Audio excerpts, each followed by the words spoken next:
Hoje eu vou tratar de um assunto muito delicado. Liberdade de expressão. Eu vou falar dessa visita da Comissão Interamericana de Direitos Humanos, da OEA. Eu vou mostrar para vocês a cortina de fumaça que a direita e a extrema-direita estão fazendo, e para isso estão utilizando do golpe mais baixo que vocês podem imaginar. Usando a família de um dos envolvidos no 8 de janeiro, que foi preso em flagrante delito, tá? Pelos crimes que eu vou falar já já, e ele faleceu na prisão de um mal súbito, que nada tem a ver com a prisão, absolutamente nada. Mas estão usando isso para sensibilizar você e tentar mudar a opinião pública de que o que ocorreu ali não era um golpe de Estado, mas que Alexandre de Moraes teria culpa dessas prisões, certo? Ou seja, o órgão julgador tem culpa dos atos criminosos praticados por indivíduos. Nós vamos falar disso. É polêmico, mas fica comigo aqui até o final, porque eu tenho certeza que você vai, pelo menos, se incomodar com esse vídeo aqui. Se você ainda não me segue, me siga, compartilha, deixe o seu like e, principalmente, comente aqui nesse vídeo. Olha só, está havendo nesse momento uma visita da Comissão Interamericana de Direitos Humanos para falar sobre liberdade de expressão. E quem lidera essa comissão é o relator Pedro Vaca Villarreal. É um advogado colombiano, tá? Ele é professor universitário de políticas públicas e direito digital, no curso de jornalismo. Ele não é professor do curso de direito, mas isso é irrelevante. Ele é um ativista dos direitos humanos, ele é um ativista da liberdade de expressão, e as críticas, por que aconteceu? Olha que coisa. Os bolsonaristas pegaram tweets do Pedro Vaca Villarreal e de matérias que ele publicou em alguns veículos de comunicação, alguns jornais, criticando o Brasil por uma falta de liberdade de expressão e por haver, na percepção dele, uma possível perseguição a jornalistas. Pegaram isso daí e estão disseminando, dizendo que ele já formou o seu juízo de dizer que o Brasil não tem liberdade de expressão. Mas calma lá, nós temos que traçar uma linha do tempo para vocês entenderem. Estas declarações feitas pelo Pedro Vaca Villarreal, já na Comissão Interamericana de Direitos Humanos, na parte de liberdade de expressão, foi em 2020. E ele falava do governo Bolsonaro. Ele se dirigia, quando falava do Brasil, ele se dirigia ao governo Bolsonaro, que ele perseguia jornalistas, que ele tinha uma dificuldade em ouvir o diferente, o contraditório, que ele afrontava de uma forma autoritária os jornalistas. Tudo isso ocorreu, nós sabemos. Então todas as críticas dele naquele momento era para o governo de Jair Bolsonaro. Não era uma crítica ao STF. Inclusive fizeram um recorte, porque por várias vezes, quando ele emitia essas críticas ao governo Bolsonaro, ele enaltecia o poder judiciário brasileiro por quando os jornalistas se sentiam ofendidos ou cerceados, censurados pelo governo Bolsonaro e processavam, na maior parte das vezes eles ganhavam. E aí ele vai congratular as instituições brasileiras justamente por conta desse contra-ataque ao autoritarismo de Jair Bolsonaro para com os jornalistas e a liberdade de expressão. Só para fazer esse registro aqui, que isso é importante. Nessa visita que ele está fazendo, como vocês perceberam, é o seguinte: ele veio a convite do governo brasileiro, né? E uma das coisas que ele já fala de início é que a diferença de um país autoritário para um país democrático é que ele não entra no país autoritário nem a convite. O que ele já está dizendo? Aqui não é um país autoritário. Eu estou aqui fazendo o meu trabalho. E as autoridades me receberam. Inclusive, ele vai elogiar as instituições brasileiras e vai dizer que o Brasil é um Estado democrático. Veja, no início da visita ele já fala isso. Portanto, qual é a mensagem? Porque ele não é bobo. Ele não está num organismo desta importância, ele não é um cara ingênuo. Antes de vir para o Brasil, naturalmente, ele fez a devida lição de casa. Foi pesquisar profundamente se ele tem contatos, inclusive com um jornal aqui do Brasil, The Intercept, ele tem contato. Então, ele faz com a Folha de São Paulo também. Óbvio que ele fez toda a lição de casa para entender a dinâmica do Brasil. Portanto, ele não veio aqui estou chegando aqui, o que está acontecendo? Não, ele sabe o que está acontecendo. E ainda nesta visita, ele já disse de forma expressa que há um problema no Brasil de propagação de fake news. E as fake news que ele estava se dirigindo era com relação a ele mesmo. As que eram feitas contra ele, pela direita e extrema-direita. Essas que eu contei, descontextualizando os tweets dele, as reportagens que ele dava, fazendo crer que ele já tinha um juízo de valor sobre um pseudo-autoritarismo ou censura no Brasil. Portanto, ele já identificou o problema. Ele sabe que não há perseguição no Brasil. Ele sabe que aqui tem liberdade de expressão. Existem regras, obviamente, como todo Estado democrático de direito existem regras. Não existe a liberdade de expressão absoluta. Aliás, o Brasil não trabalha no direito com a categoria de direito absoluto. Nem a vida é um direito absoluto, tá? Vide o caso de uma pessoa, de uma mulher que é estuprada e tem um filho, ela pode abortar. Portanto, é uma violação à vida que é permitido pela lei.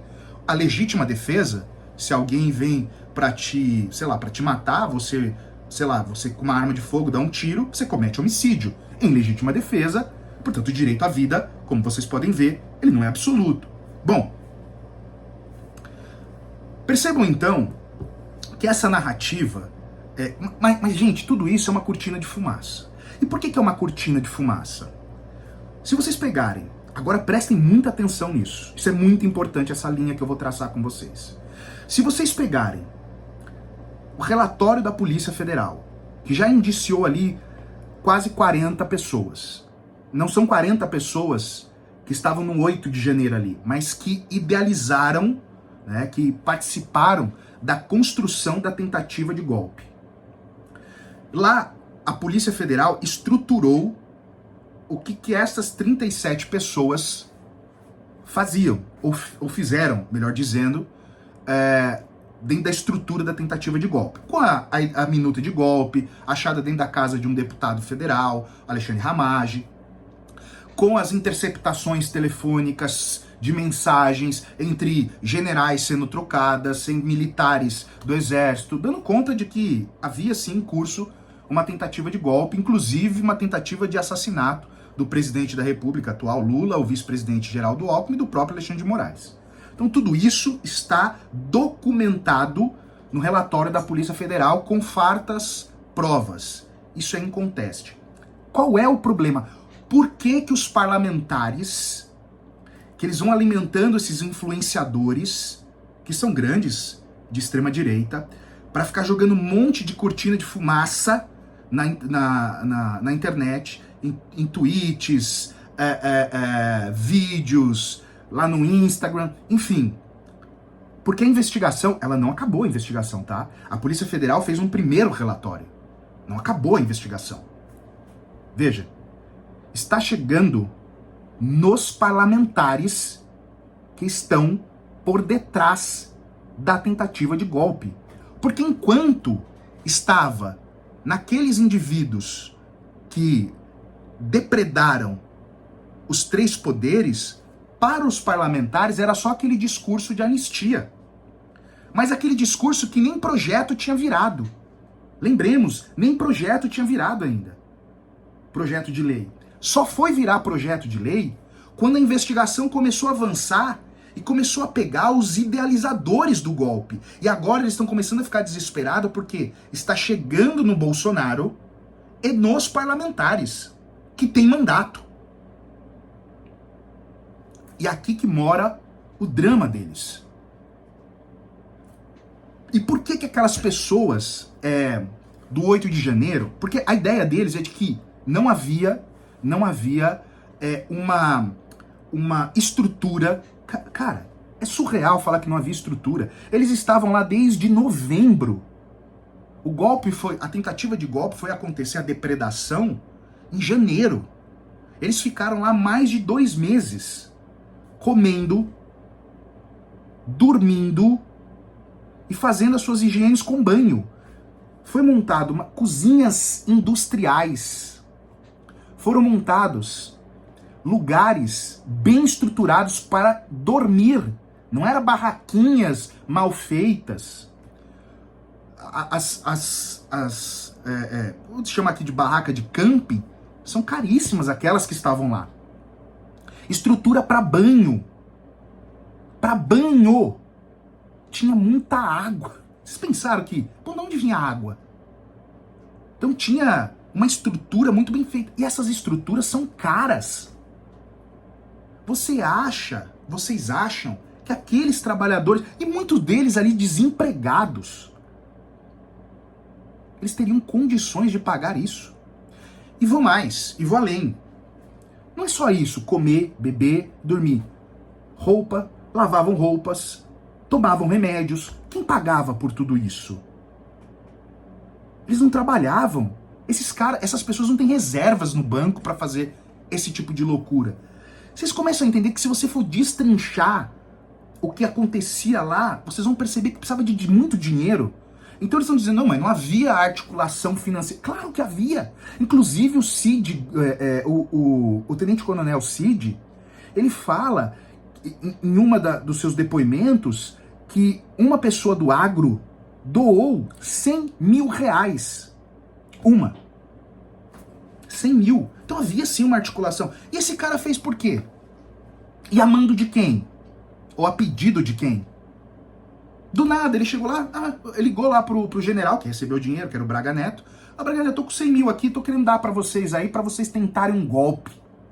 Você acha que foi assim? Isso é troca de favor. Comecemos a pensar um pouco mais. E a ideia de anistia não é pra essa galera do 8 de janeiro que estavam lá, porque esses aí eram boi de piranha. Qual era a ideia? Depreda tudo, faz o caos e nós vamos chegar com uma alternativa, uma solução para esse caos tomar o poder. Só que o exército não encampou. Na última hora o exército deu para trás, inclusive o próprio general do exército, em depoimento, falou ao Bolsonaro que se ele continuasse com essa onda golpista, ele iria prender o Bolsonaro. Isso está em depoimento por um general. Não são vocês que gostam aí do exército? E era um general indicado pelo Bolsonaro, não era indicado pelo Lula. Portanto, é gravíssimo isso. E quais foram os crimes cometidos ali? Abolição violenta do Estado Democrático de Direito. Mas Fábio, não teve abolição. Mas o tipo penal não fala para abolir. O crime se consuma na tentativa. Olha o que diz o tipo penal. Tentar, com emprego de violência ou grave ameaça. Houve emprego de violência? Houve. Estava lá. Era nítido, todo mundo estava vendo. Abolir ou grave ameaça. Houve grave ameaça? Houve. Eles ameaçaram, inclusive os militares que estavam lá, da polícia militar, que estavam tentando impedir, eles ameaçaram. Imagine se tivesse os ministros lá, eles matariam os ministros. Ou parlamentares da esquerda, eles matariam essas pessoas. Não tem dúvida disso. Abolir o Estado de Direito, impedindo ou restringindo o exercício dos poderes constitucionais. Eles estavam impedindo. Ao tomarem o STF, impedindo que o STF funcionasse. A Câmara, o Congresso impedindo que o Congresso funcionasse. O Planalto, que o Planalto funcionasse. O prédio da Polícia Federal que aconteceu antes também. Lembremos também que teve um tanque de gasolina lá, um carro lá que eles queriam explodir na Polícia Federal. Outras explosões que houveram. Então eles estavam armados também. Ah, mas não eram metralhadoras. Mas aonde está aqui no tipo penal que precisa ter metralhadora? Precisa ter revólver? Não está no tipo penal isso aqui. Isso é invenção dessas pessoas. Ah, mas se não tem militar, não tem golpe. Aonde está escrito aqui que precisa ter militares? Onde está escrito aqui que precisa ter armas? Basta tentar. Havia uma minuta de golpe que foi pega pela Polícia Federal na casa de um deputado, que na época era um ministro do Bolsonaro. Então havia sim uma estruturação para a tentativa de golpe.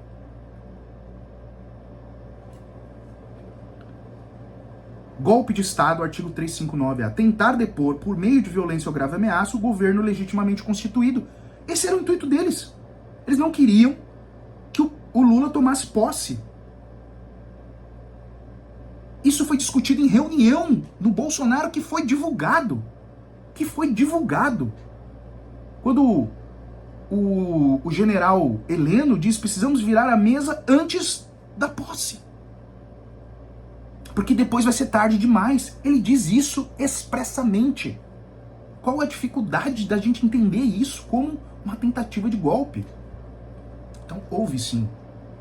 E as penas são altas, mas aí não é culpa do STF. Quem votou essas leis foram os parlamentares. Então, pondo na conta do STF, o STF ele não pode, ao identificar, por exemplo, houve tentativa de golpe. Tá, artigo 359L, pena de 4 a 8 anos. O STF não pode dar menos que 4 anos. A pena mínima são 4 anos. Houve a tentativa de golpe do 359 e houve a golpe de Estado de 359M. Ele tem que somar as penas, concurso material. Portanto, aqui as penas, se eu somar as mínimas, dariam 8 anos. As mínimas. E aí tem o crime dano qualificado, 163, parágrafo único, inciso 3º, foi destruir, né? E a pena é agravada quando o bem é da União. Eles destruíram bens da União. Mais um crime, concurso material, soma-se mais penas. Nesse caso aqui, vai para mais 2 anos, estou somando a pena mínima. 4, 4, 8, 10. E teve associação criminosa, eles estavam lá em associação, eles estavam lá desde novembro para fazer aquilo. Coloca-se aí mais 3 anos. Dá 12 anos, pelo menos, a pena mínima. E aí vai ter que ver as circunstâncias, pode ser que chegue a pena máxima. Então, é isso mesmo, é acima de 10 anos. Acima de 10 anos. E aí, o caso do tal Clezão, né? Pegaram a família dele foi visitar o Hugo Mota. E o Hugo Mota recebeu a família do Clezão, eles pediram justiça, clemência, enfim. Eu entendo a dor de uma família que perde um ente querido, mas o ente querido era um criminoso. Mas ele não foi condenado, mas ele foi preso em flagrante. Eu tive o cuidado de verificar, havia uma centena de provas, ele era um dos coordenadores ali daquele campo ali. Então assim, infelizmente ele sabia o que estava fazendo. Mas ele é pai de família. Sim, quantos outros presos são pai de família? Mas ser pai de família não atenua crime. Ele tinha que pensar, antes do Estado pensar na família dele, ele deveria pensar na família dele. Não podemos inverter a lógica. Bom, se for assim, não haveremos mais pena. Aí vai imperar, inclusive, a tese da Defensoria Pública, abolição criminal. Acabou, não tem mais direito penal. Bom, todo mundo é pai de família, que pena, né? O cara tem 10 filhos e cometeu um latrocínio. Mas coitada da família, né? Pô, coitada da família. Fazer o quê? A família agora, né, vai ficar sem o pai, sem o provento, né? Então não vamos condenar o cara. Então não tem mais condenação, porque a maioria dos presos tem filhos. Os criminosos precisam pensar, eles primeiro na família, e não o Estado, e não a sociedade prejudicada. Eu não quero ser prejudicado e ter um golpista solto porque tem família. Eu lamento pela morte de um ser humano, de um mal súbito, né? Enfim, lamento. Porque é um ser humano, eu não acho que ele deveria morrer, em hipótese nenhuma. Eu deveria pagar pelos crimes que ele cometeu, preso numa prisão decente, com um tratamento decente. É isso que eu espero do Estado punitivista.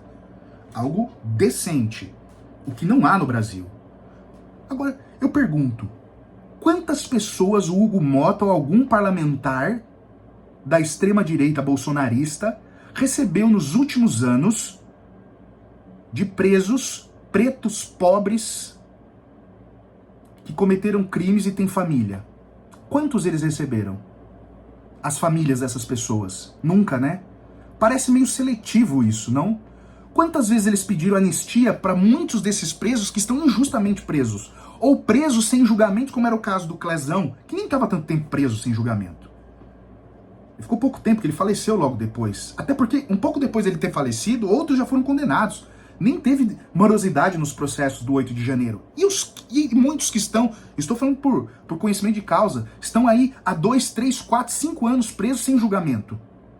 Quantas vezes foram pedindo anistia para essas pessoas? Nunca. Aliás, o discurso era bandido bom, bandido morto.